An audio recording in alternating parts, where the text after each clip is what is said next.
اب جو مجدد آئیں گے وہ حضرت مہدی ہوں گے۔ پہلی بات تو یہ جان لیجئے کہ مہدی دو ہیں، ایک شیعوں کے مہدی، ایک سنیوں کے مہدی، ان میں بڑا فرق ہے۔ شیعہ حضرات مہدی کو مانتے ہیں، وہ ان کے 12ویں امام ہیں، ان کے عقیدے کے مطابق انہیں پیدا ہونے کے فوراً بعد اس اندیشے سے کہ انہیں قتل کر دیا جائے گا ایک غار میں چھپا دیا گیا تھا۔ تقریباً 1200 برس سے وہ اس غار کے اندر ہیں، وہ روپوش ہیں، چھپے ہوئے ہیں، اسی لیے انہیں امام غائب کہا جاتا ہے، اور اب ان کا انتظار ہو رہا ہے، اس لیے انہیں امام منتظر بھی کہا جاتا ہے۔ اس لیے شیعوں کے دارالعلوم جو ہوتے ہیں دارالعلوم المنتظر، وہ اس لیے کہ ان کا انتظار کیا جا رہا ہے۔ تو یہ ہے، اب وہ ان کا خیال ہے کہ آخری دور میں، آخری زمانے میں وہ ظاہر ہو جائیں گے، غار سے نکل آئیں گے۔ دیکھیے، میں اس عقیدے کو اس بنا پر رد نہیں کرتا کہ یہ ناممکن ہے کہ کیسے کوئی شخص جو ہے 1200 برس تک کسی غار کے اندر زندہ رہ سکتا ہے، نہیں، میں سمجھتا ہوں ممکن ہے۔ 300 برس تک اصحاب کہف رہے کہ نہیں رہے؟ سوئے رہے، 300 ایئرس ہم مانتے ہیں۔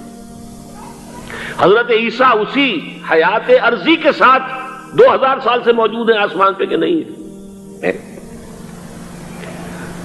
آپ کو معلوم ہے حضرت عزیر 100 برس تک مرنے کے بعد دوبارہ زندہ کر دیے گئے۔ فَأَمَاتَهُ اللَّهُ مِئَةَ عَامٍ ثُمَّ بَعَثَهُ۔ تو ناممکنات میں سے کوئی سوال پیدا نہیں ہوتا،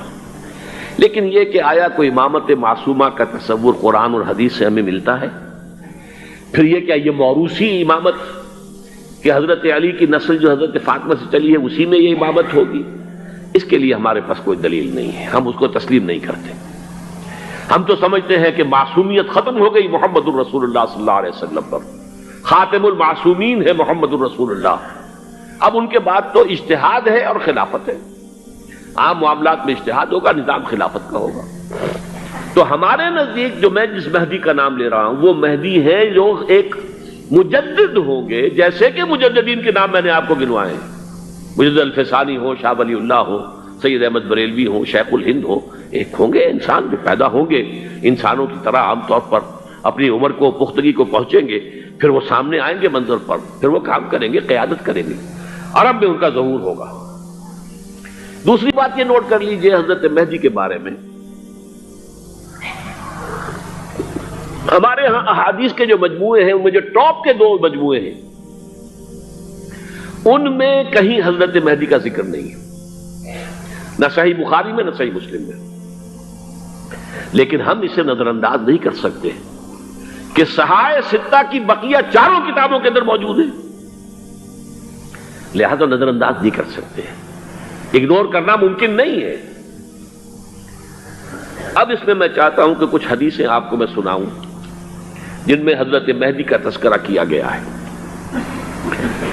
پہلی ہے وعن عبداللہ ابن مسعود قال قال رسول اللہ صلی اللہ علیہ وسلم، حضرت عبداللہ ابن مسعود سے روایت ہے، وہ فرماتے ہیں کہ حضور نے ارشاد فرمایا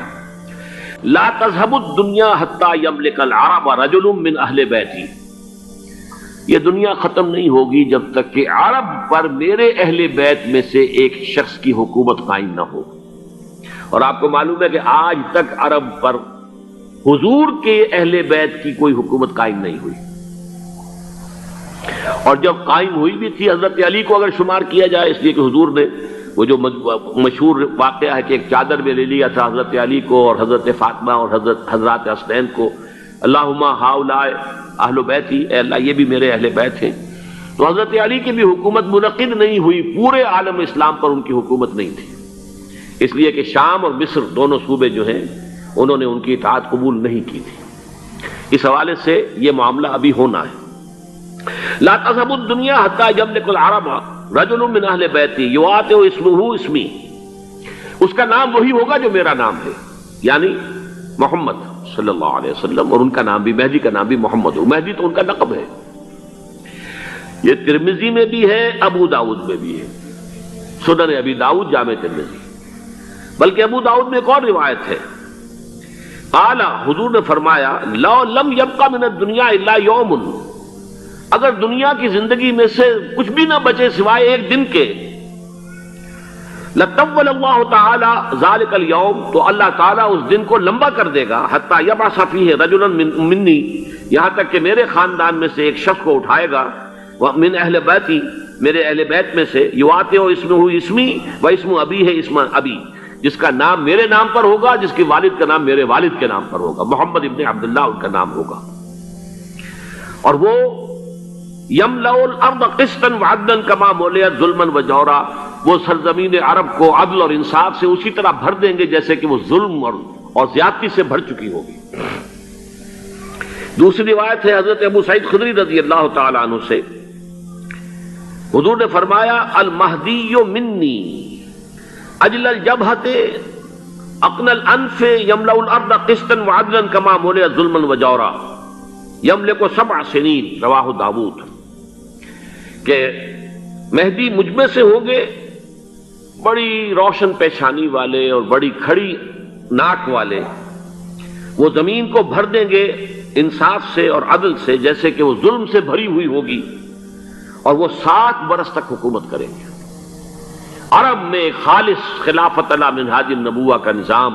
حضرت مہدی کے ہاتھوں قائم ہوگا اور 7 برس تک قائم رہے گا عرب کے اندر۔ اس کا اگلا مرحلہ میں بعد میں بیان کروں گا۔ تیسری روایت، اور اس کو میں اس لیے خاص طور پہ سنا رہا ہوں کہ اس میں وہی الفاظ آئے ہیں جو میں نے ابتدا میں حدیث آپ کو سنائی تھی، اس کے الفاظ ہیں۔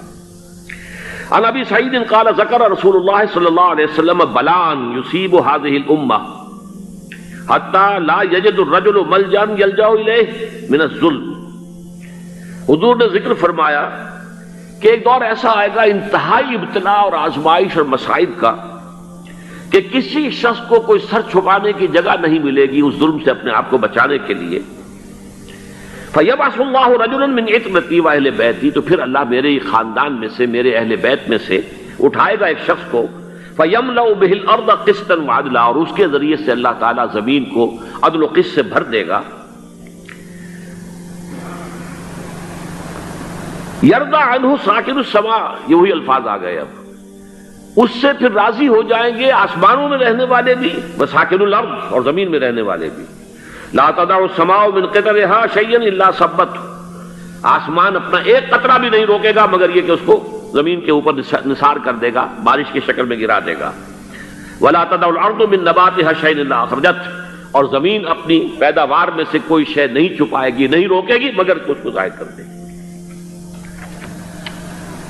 چوتھی حدیث جو ہے وہ حضرت ام سلمہ سے رضی اللہ تعالی عنہ، قال سمعت رسول اللہ صلی اللہ علیہ وسلم یقول المہدی من عترتی من اولاد فاطمہ، رواہ ابو داؤد، یہ بھی سنن ابو داؤد کی روایت ہے۔ حضور نے فرمایا مہدی میرے خاندان سے، میرے اہل بیت سے ہوں گے، یعنی اولاد فاطمہ میں سے، اور تفسیر اس کی آتی ہے کہ حضرت حسن کی اولاد میں سے ہوں گے۔ پانچویں حدیث میں آپ کو سنا رہا ہوں، اور اس میں ایک عجیب مشابہت آپ کے سامنے آئے گی حضرت عمر بن عبدالعزیز کے ساتھ، یہ اول اور آخری کڑی کے درمیان مشابہت۔ عن علی رضی اللہ تعالی عنہ، یہ حدیث جو ہے مسند احمد ابن حنبل میں بھی ہے اور سنن ابن ماجہ میں بھی ہے۔ قال قال رسول اللہ صلی اللہ علیہ وسلم المہدی منا اہل البیت یصلح اللہ فی لیلۃ، مہدی ہم میں سے ہوں گے، ہمارے اہل بیت میں سے، اور اللہ ایک ہی رات میں ان کی اصلاح کر دے گا۔ یعنی وہ پہلے سے کوئی زیادہ روحانی یا دینی کوئی اس سے کی شخصیت نہیں ہوں گے، لیکن ایک ہی رات میں اللہ تعالیٰ ان کی سیرت و کردار کے اندر انقلاب عظیم برپا کر دے گا۔ جیسے کہ میں نے عرض کیا تھا آپ سے کہ عمر بن عبدالعزیز کی زندگی میں انقلاب عظیم آیا ہے، خلافت کا بوجھ پڑتے ہی کہاں وہ خوش باش اور خوش لباس اور خوش خوراک، وہ شہزادہ ٹھاٹ باٹ والا، جاگیر والا، گورنر کا بیٹا اور خود گورنر، اور کہاں یہ کہ اس کی وہ درویشی جو میرے نزدیک واللہ عالم، ڈرتے ڈرتے کہہ رہا ہوں، میرے نزدیک وہ حضرت ابو بکر، حضرت عمر اور حضرت علی کی درویشی کو بھی مات دے گئی، لیکن کنٹراسٹ بہت شدید ہے۔ وہاں جو بھی کچھ تھا وہ تدریجاً آیا تھا، ہوتے ہوتے ہوتے ایک انتہا، اور یہاں سڈن آیا۔ چھٹی حدیث، عن انس سمعت رسول اللہ صلی اللہ علیہ وسلم یقول نحن ولد عبد المطلب سعادت اہل الجنہ، ہم عبد المطلب کی جو اولاد ہیں اور نسل ہیں، ہم جنت کے سردار ہیں۔ اور پھر آپ نے نام گنوائے ہیں، انا وحمزۃ وعلی وجعفر والحسن والحسین والمہدی، میں خود اور حضرت حمزہ بنو عبد المطلب میں سے، عبد المطلب کے بیٹے، اور علی اور جعفر حضرت علی کے بھائی جعفر طیار، اور حسن اور حسین حضرت فاطمہ کے لخت جگر حضرت علی کے بیٹے، والمہدی، اور آخر میں جا کر پھر مہدی۔